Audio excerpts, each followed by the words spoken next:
कभी ट्रक ड्राइवरों के साथ, तो कभी किसानों के साथ खेतों में,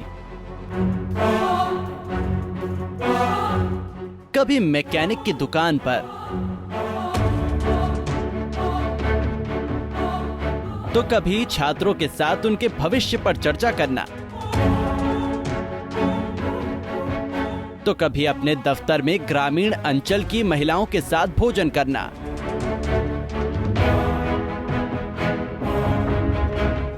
तो कभी बच्चों के साथ मस्ती करते हुए दिखाई देना। बीते कुछ दिनों में ऐसा ही अंदाज नजर आया है कांग्रेस नेता राहुल गांधी का। राहुल गांधी का नजरिया बदला बदला सा नजर आ रहा है।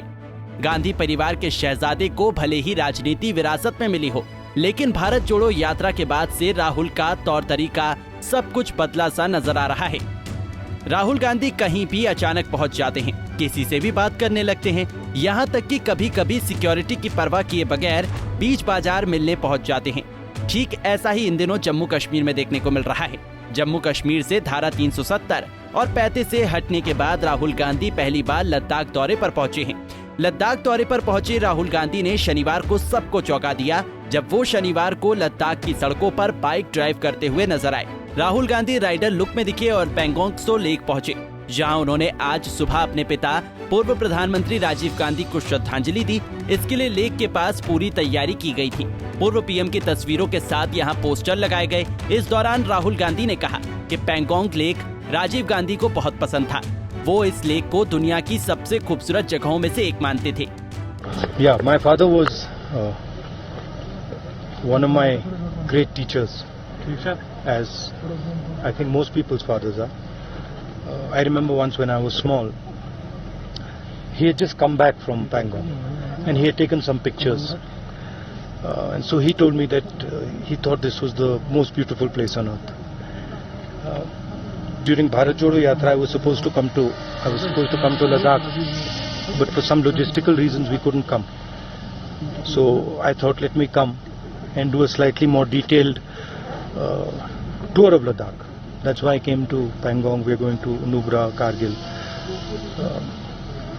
So I thought I'd listen to what the people have to say.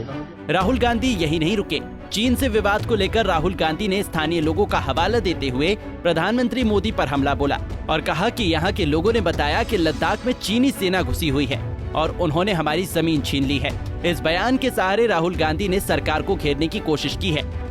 नहीं, यहाँ पे तो सब लोग कह रहे हैं कि चाइना की सेना घुसी है और इनकी जो पहले जो ग्रेजिंग लैंड होती थी वो ले गए हैं, वहाँ ये जा नहीं सकते हैं। तो यहाँ तो क्लियरली सब लोग कह रहे हैं। प्रधानमंत्री जी ने कहा 1 इंच जमीन नहीं गई, मगर वो सच नहीं है। तो ये तो यहाँ आप किसी से भी पूछ लीजिए, वो आपको बता देंगे। इन्होंने अंग्रेजी में सवाल पूछा था कि हम यहाँ क्यों आए। भारत जोड़ो यात्रा के समय हमें लद्दाख जाना था, मगर लॉजिस्टिकल कारणों से हम नहीं आ पाए। तो मैंने सोचा कि लद्दाख का थोड़ा डिटेल्ड मैं टूर करूं, इसलिए हम पैंगोंग आए हैं, नुब्रा जा रहे हैं, कारगिल जाएंगे, ले गए और जो जनता के दिल में जो है उसको सुनेंगे। मीडिया से बातचीत करते हुए राहुल गांधी ने आगे कहा कि लद्दाख में काफी शिकायतें हैं। लोग कह रहे हैं कि स्टेट को ब्यूरोक्रेसी के माध्यम से नहीं चलाना चाहिए, जनता का प्रतिनिधित्व होना चाहिए, जनता की आवाज से स्टेट चलना चाहिए। लद्दाख में बेरोजगारी है। लद्दाख में तो काफी कंप्लेंट है। जो इनको स्टेटस दिया गया है इससे ये खुश नहीं है। इनको रिप्रेजेंटेशन चाहिए और बेरोजगारी की समस्या है। सब लोग यही कह रहे हैं कि बेरोजगारी बहुत है और महंगाई बढ़ रही है। लोग कह रहे हैं कि रिप्रेजेंटेशन होना चाहिए, ब्यूरोक्रेसी के थ्रू नहीं चलाना चाहिए स्टेट को, तो जनता की आवाज से स्टेट चलना चाहिए। याद हो साल 2020 में पूर्वी लद्दाख में चीनी सेना ने घुसपैठ की कोशिश की थी। 15-16 जून की रात को दोनों तरफ की सेनाओं के सैनिकों में खूनी झड़प हुई थी।